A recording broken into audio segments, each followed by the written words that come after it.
Meus irmãos, minhas irmãs, nós vivemos dentro de um contexto e dentro de uma análise sociológica e filosófica, me valendo de um pensador falecido recentemente chamado Bauman, ele nos apresenta o mundo líquido. O mundo líquido é um mundo sem forma e que o tempo inteiro está mudando. Portanto, isso nos deixa inseguros. E isso nos deixa confusos também nas escolhas que devemos fazer, da maneira como devemos conduzir a nossa vida. E nós vivemos esse mundo líquido, que o tempo inteiro muda, que o tempo inteiro questiona e acaba até colocando valores por terra. Também, se nós formos olhar, este mundo líquido, ele é fruto de um egoísmo originário, de um amor próprio exagerado de pensar em si, desse pecado de fechar-se em si dentro de um egoísmo. Esse egoísmo evolui ou tem como consequência um subjetivismo. Veja bem, o ismo é o exagero, porque a subjetividade é algo bom, constitui a tua individualidade, aquilo que você tem a liberdade de pensar e desenvolver interiormente, também suas opiniões, seus gostos, suas preferências, e tudo isso está dentro daquilo que é subjetivo, que parte do teu interior e é gosto pessoal seu, opinião pessoal sua, que você tem o direito de ter. Mas o subjetivismo, alimentado pelo egoísmo, dentro de um mundo líquido que muda o tempo inteiro, faz com que nós tenhamos um tipo de comportamento onde eu quero ser o centro das coisas, aonde eu me coloco como referencial de certo e de errado. Aí surge uma outra consequência deste mundo líquido, deste mundo onde nós estamos alimentando o egoísmo, estamos sendo subjetivistas demais e estamos sendo relativistas. Porque quando eu me coloco como referencial, eu começo a relativizar tudo. Por isso que o mundo é líquido. Porque eu relativizo a verdade, eu relativizo a realidade. Eu passo a ser o referencial do que é certo, do que é errado, porque tudo é relativo em relação ao meu gosto, à minha opinião, às minhas preferências. Eu relativizo. E fruto desse relativismo, agora está na moda falar de narrativas. Ah, essa é a narrativa de fulano de tal, é a narrativa de esquerda, a narrativa de direita, a narrativa de centro. Tudo isso é fruto do egoísmo, tudo isso é fruto do individualismo, tudo isso é fruto desse mundo líquido, tudo isso é fruto de um subjetivismo exagerado, tudo isso é fruto dessa mentalidade que está aí. E isso nos coloca num dilema existencial, porque nós estamos destruindo as verdades, destruindo, inclusive, e negando a própria realidade que está aí, que se impõe, inclusive, para nós, e a gente quer enxergar narrativas. O meu ponto de vista. Por que eu estou falando tudo isso? Para você entender que diante da palavra de Deus, diante da verdade de Deus, diante do ensinamento dele, diante da revelação em Jesus Cristo, nós somos chamados a fazer uma escolha. Nós somos chamados a tomar uma decisão livre. Ninguém é obrigado, mas precisa tomar uma decisão. O Evangelho fala exatamente disto. Já tinha um grupo de discípulos, veja, discípulos, estavam andando com Jesus. Mas na hora que Jesus faz o discurso da Eucaristia, na hora que ele diz que ele é o pão, a minha carne é verdadeira comida, meu sangue é verdadeira bebida, quando ele afirma isso como verdade, aí ele diz, não, essa palavra é muito dura. Subjetivismo, o eu no centro, eles como determinantes do que é verdade, do que não é, e por isso deixaram de seguir Jesus. E Jesus volta-se para os discípulos e não muda a palavra dele, não. É só uma. A verdade é única, ela não muda. Quer a pessoa queira ou não, quer a pessoa concorde ou não, quer seja o gosto da pessoa ou não, a verdade é sempre a verdade, a realidade é sempre a realidade, e não vão se dobrar ao subjetivismo, ao gosto, ao querer ou à vontade de ninguém. E por isso Jesus volta-se para os apóstolos aqui, aquele grupo menor, e diz, e vós, não quereis ir embora? Ou seja, ele não disse, não, peraí, vem cá, eu me enganei, não, eu fui duro demais, eu volto atrás do que eu estou falando. Voltou atrás, não. E o mal hoje da nossa sociedade, como naquela época, é negar a verdade em Cristo, negar a realidade que nos cerca, criada por Deus, e querer seguir ao nosso subjetivismo, ao meu eu no centro. Colocar o meu eu como determinante de todas as coisas, como determinante de certo e de errado, de verdade e de mentira. Colocar a minha narrativa como a narrativa que é a correta, quando na verdade eu só estou me iludindo, eu estou me auto-justificando. Eu estou justificando a minha má vontade de acolher a verdade. Estou justificando a minha má vontade de me dobrar à verdade. Eu estou justificando até a minha preguiça de aceitar um processo de conversão, ou a minha humildade, a falta de humildade de reconhecer que eu estou errado e mudar. Então aí eu começo a colocar justificativas. Começo a inventar narrativas. Começo a falar do meu gosto. Mas Jesus é um só. A verdade dele é uma só. A revelação dele é uma só.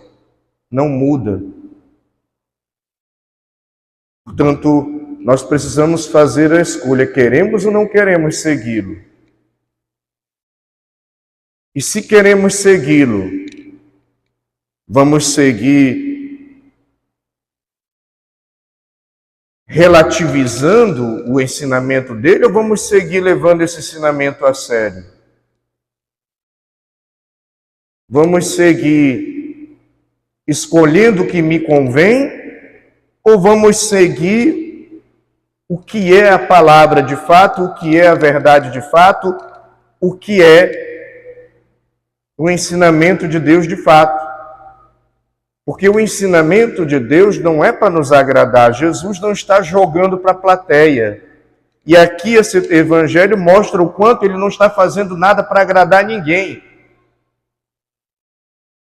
A verdade é a verdade, doa a quem doer.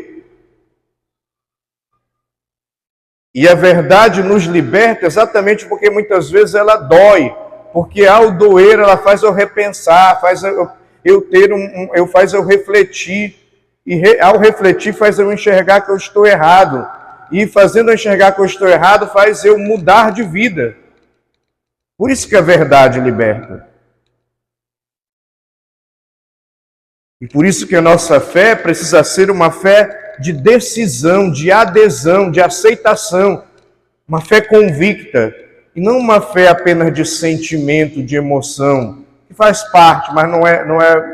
não é tudo e nem é o principal da fé. E não é uma fé cega, porque uma fé cega não sabe o que está abraçando.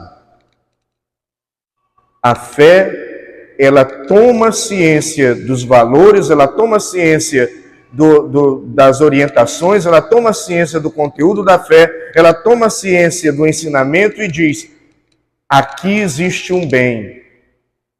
Eu aceito esse bem na minha vida e eu vou me esforçar para caminhar dentro desse ensinamento, dessa orientação. É por isso que também a pergunta de Josué, lá na primeira leitura também, faz sentido. Josué diz: se vos parecer mal servir o Senhor, escolhei hoje a quem quereis servir. Quanto a mim, eu e minha casa, nós serviremos ao Senhor. Ele faz uma opção num mundo plural, num mundo que tinha deuses, falsos deuses, num mundo que tinha várias propostas também na época dele, tinha um paganismo enorme. E hoje nós somos chamados a fazer essa opção novamente. Ou seja, você quer de fato ser católico, ser cristão, mas você não pode ser cristão a partir dos teus referenciais, daquilo que você define como certo. Nós somos cristãos a partir da verdade que nos é apresentada. E a portadora dessa verdade é a igreja. E se os homens dentro dessa igreja erram, isso não diminui a verdade continua a verdade. Se as pessoas dentro dessa igreja falham, não são perfeitas, isso não diminui a verdade, porque a verdade está acima dessas pessoas, porque a verdade não pertence a essas pessoas, ela é de Deus.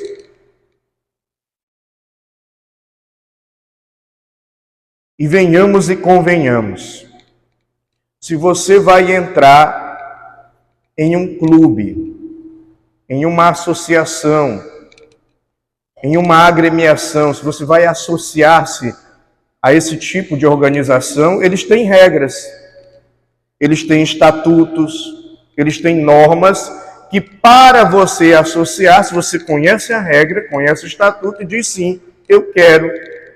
E a partir do momento que você associa-se e faz parte daquilo, você segue aquelas normas. Só que na igreja parece que é a casa da mãe Joana. Eu quero seguir do jeito que eu der na telha. Do jeito que a minha imaginação e a minha fantasia é criar alguma coisa. Eu não quero ser orientado, eu não quero ser corrigido, eu não quero receber, eu não quero que me digam que eu estou errado, eu não quero que... Aliás, eu quero que as coisas sejam do meu jeito, e se não for do meu jeito, eu me enfezo. Aí a gente vê a loucura que nós vivemos, e quanto essa lógica de um mundo líquido, sem forma, sem valores, que o tempo inteiro muda, essa loucura de um mundo que incentivou mais ainda o egoísmo, o individualismo em nós, essa loucura de um mundo que incentivou mais ainda o subjetivismo e o relativismo de valores, toma conta de nós que eu não aceito as normas da igreja, eu não aceito o ensinamento da palavra. Eu aceito só o que me convém e aquilo que eu acho que é. Então, Jesus hoje, através dessa mensagem do Evangelho, está dizendo: e vós, quereis ir embora? Porque Jesus não se dobra à vontade das pessoas. Na verdade, somos nós que devemos nos dobrar à vontade dele, se nós temos fé que ele é Deus. Não é Deus que se converte ao que eu penso. Somos nós que nos convertemos ao que ele ensina, a verdade dele. E tem muita gente na igreja que quer viver um Deus que se converta ao seu molde de pensar e de ser, ao seu gosto, à sua preferência, à sua vontade, aos seus caprichos, aos seus desejos, às suas fantasias.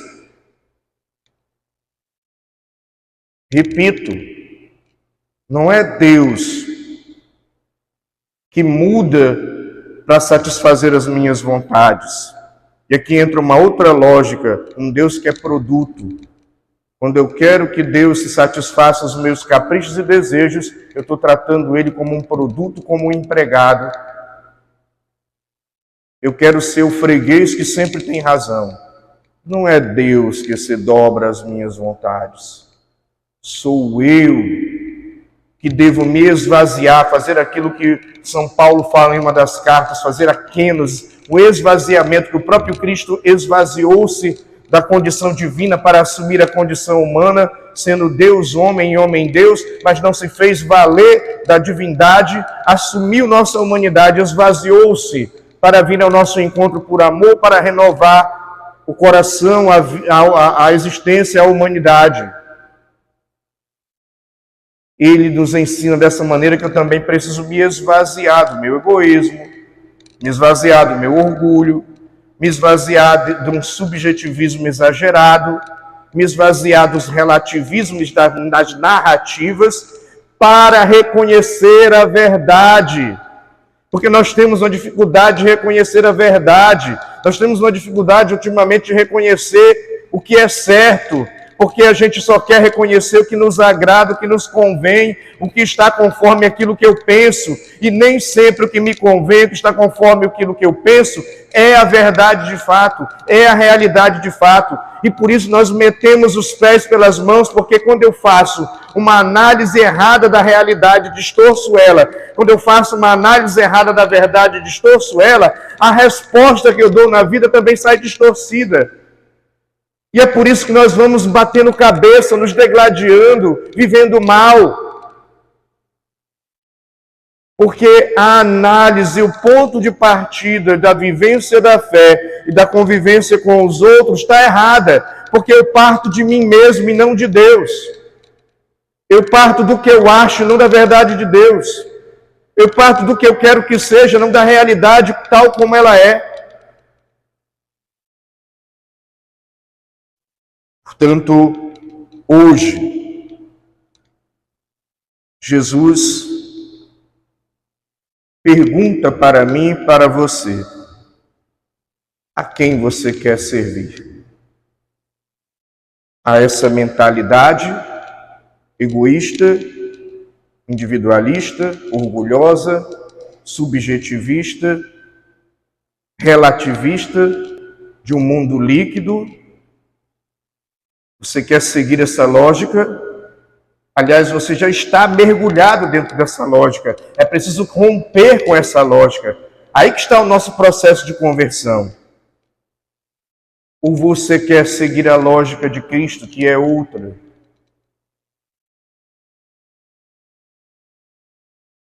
Pedro responde corretamente, assim como Josué, na primeira leitura. Ele percebe: Senhor, a quem iremos nós? Tu tens palavra de vida eterna. Eles reconhecem em Cristo a verdade. Tanto é que reconheceu em Cristo a verdade que o testemunho de Pedro, depois que ele é perdoado após as negações, depois que ele se torna ali, depois da ressurreição, que ele assume o papado, que ele assume a liderança dos apóstolos, você vê o quanto foi extraordinária a missão de Pedro, narrada principalmente em Atos dos Apóstolos, nas suas cartas. Porque assumiu a verdade de Deus. Teve coragem de reconhecer as mentiras do mundo e as mentiras que estavam em si próprio, para poder fazer um autêntico processo de conversão. E o próprio Josué, na primeira leitura: quanto a mim, eu e minha família serviremos ao Senhor. Tomou a decisão de esvaziar-se para deixar a verdade de Deus, não o que eu quero, não do meu jeito, mas a verdade de Deus, do jeito dele, orientar a minha vida. A Eucaristia vai ser sempre Eucaristia, ela não vai ser algo que eu imagino que ela seja.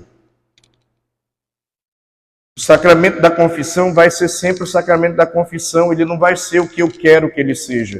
E tem gente que faz da confissão apenas um desabafo. Eu vim aqui pegar uma bênção. Confissão não é um desabafo e pegar uma bênção, não. É perdão de Deus. Tem gente que fala que a Eucaristia, infelizmente, dentro da Igreja Católica, nós já pegamos gente falando isso, que a Eucaristia é só um simbolismo. Não, não é um simbolismo porque você quer, porque você acha. É corpo, sangue, alma e divindade de Jesus.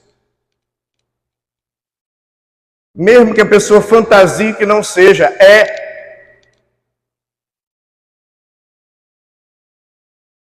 Portanto, Deus não está aí para fazer os nossos gostos e vontades. Somos nós que devemos rever os nossos gostos e vontades, que geralmente estão ligados ao egoísmo, ao individualismo, ao orgulho, ao pecado, para buscarmos a vontade dele. E aqui eu encerro essa homilia dizendo: o remédio se chama esvaziamento. Kenosis. Se eu estou cheio dos meus gostos, das minhas vontades, caprichos e desejos, se eu só consigo enxergar isso e coloco isso como referencial, infelizmente não tem espaço para Deus nem para a verdade dele. Eu vou seguir a vida distorcendo o que é o Evangelho. Eu vou seguir a vida distorcendo o que é o ensinamento da igreja. Eu vou seguir a vida acolhendo só o que me convém, ao invés de acolher a verdade como ela é, para que ela me liberte.